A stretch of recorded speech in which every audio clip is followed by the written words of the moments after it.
2 out of the 4 Dark Disciples have been defeated. Out of them, we had Luck. Luck was, I think his fight was something that anyone could have seen coming beforehand, because he's a really popular character. He's got a lot of, talent that he still can, grow and flourish into, like, new levels of, of magic for his character, and, with 2 magic and everything. And then we got Leopold. Leopold was well deserved, and just the people waiting more than 200 chapters for Leopold really to have his own big moment.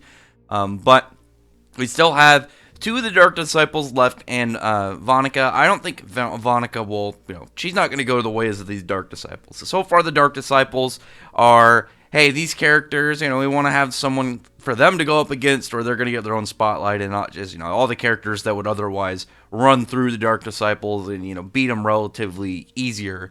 When you have, like, captain level people, so, them beating them would either make a Dark Disciple, if it took a lot of effort for a captain level character to beat one of the Dark Disciples, then it would be just more characters in large group fights against these guys, and then the gap between also them and the Dark Triad would be much too big. But the Dark Triad, I think so far, will, each of them should have their own Dark Disciples to really kind of come out there and mostly get worked on by the characters, so they can all get their own development, their own growth, and have some pretty good moments. But I'm still hoping for some Dark Disciples of value, some that like don't end up just kind of losing their fights and then are forgotten about. But we still have 2 more out of at least this current set. Out of the 2 right now, we have, I think, the one that looked like they had stuff that going on with their nails, like some form of nail magic, and some form of hair magic. And out of the fights left, just out of those ones, I would guess from the characters present would be Charmy and Rill. Rill, if one of them is Rill, I think Rill's just going to quickly run through them. Like that, I don't think that'll be a fight. Rill not only is a really flexible and powerful magic, but he just got to have a time skip, and he's probably got, some big upgrades, getting ready to show, and just display how much more powerful he's gotten over these 6 months. And Charmy, I think, is, out of them, like when you look at, each of these 4 characters, like in the idea of them fight, like Rill, I think Rill will be relatively easy for him to beat a Dark Disciple, or at least the ones that we have facing right now. Lux was more, to show his growth, and, now he's got this increased, like, speed with runes and whatnot, and true lightning magic. Leopold's finally able to show what he's got. We got to find out, like, seemingly what his thing is going to be, because, we had Fuego Leon and Marileona, we have kind of like their fighting style and, how their magic works, and it was like, well, how Leopold's going to get his own thing, and I was like, the high temperature AoE, looks like it's going AoE for his fire magic.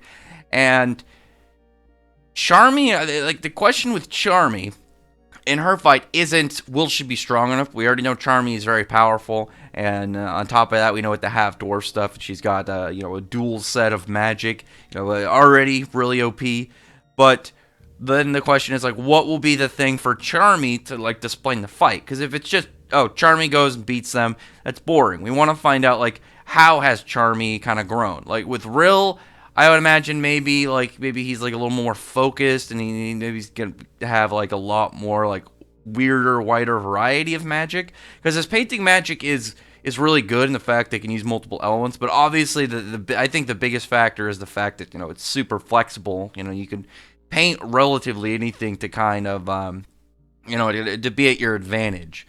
And you could have either kind of like environmental effects, and you could have shields, like large attacking stuff, familiars. I think it's that flexibility that makes it more powerful than just, elements in general.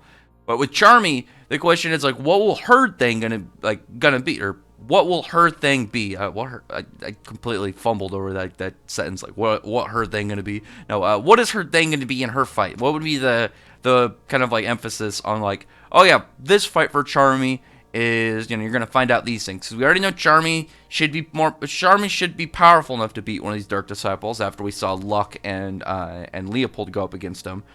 I think personally, the thing that I would like to see most out of Charmy, getting a fight against Dark Disciple, would be like the limitations of her, like the eating magic of the wolf. I'm trying to remember exactly what the type of magic that it was even called. But I'm gonna literally look it up mid-video just because I know she's got her cotton magic. But I'm wondering, like, was it just called like feasting magic, or I'm just trying to remember what exactly the wolf version was, or what is it still? Food magic. I think it was food magic.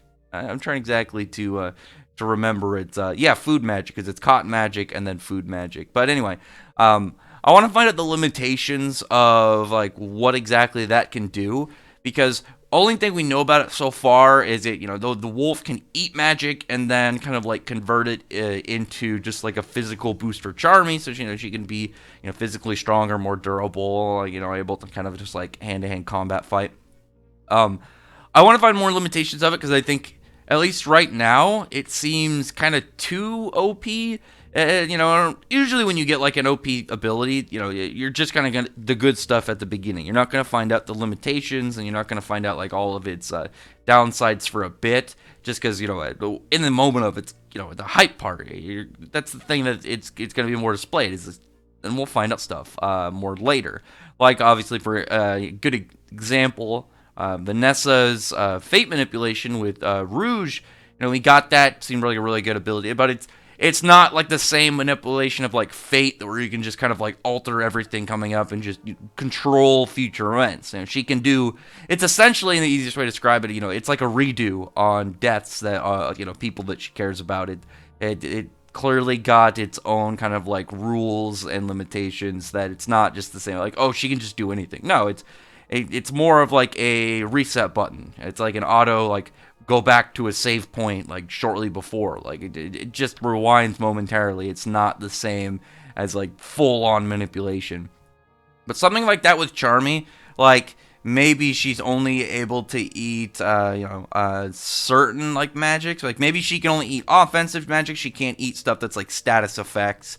Or she can't eat, maybe she's got a limitation, like she can only use it once, like within a certain period of time. Like, oh, I can only use it, once every, like, couple minutes, or she has a cap. I think a cap actually would be the best way to do it, because it would be simple, and yet still, like, it'd be like, oh, she can only eat so much within a certain period of time, and then she has to disperse it with, before doing it again. Like either, buffing herself up and then running it out before. Like if she ate a certain amount of magic and then use it to buff herself, she would have to run through that amount that she's buffed herself with before she can eat the magic again. Or maybe she has to like switch and then use her cotton magic before, and or just something like that where it gives it a very like quick and understandable, easy to display limitation that it's also easy to work around. I think something like that would be the best one. It's like you can eat magic, and then when you use the effect of buffing yourself with it, you have to run through all that before using it again. Or if it's like once she buffs herself with it, by the time that the buff is over, maybe she's exhausted and she can't use it again. It's like a one-time kind of like big power up, like all in move that afterwards she's exhausted, can't fight anymore, she can't use any of her spells until she recovers. Something like that, where it would be like, yeah, it's OP, but it's more of a, yeah, this is my trump card move, this is my all in or nothing kind of thing. I'm hoping for something like that, because otherwise I like it. I really like that reveal. I thought it was really well foreshadowed and everything. Just right now, it seems really OP. I mean, because outside of characters like like Oster or something, then it would seem too broken of an ability to put up against a lot of these characters. Where to be like, unless you're fast enough or you have some crazy broken ability, like Charmy's just gonna eat everything that you send her way. But other than that, no, comment below, tell me your thoughts about coming up, because I see her running through like her Dark Disciple. I'd see her beating the Dark Disciple she's going up against.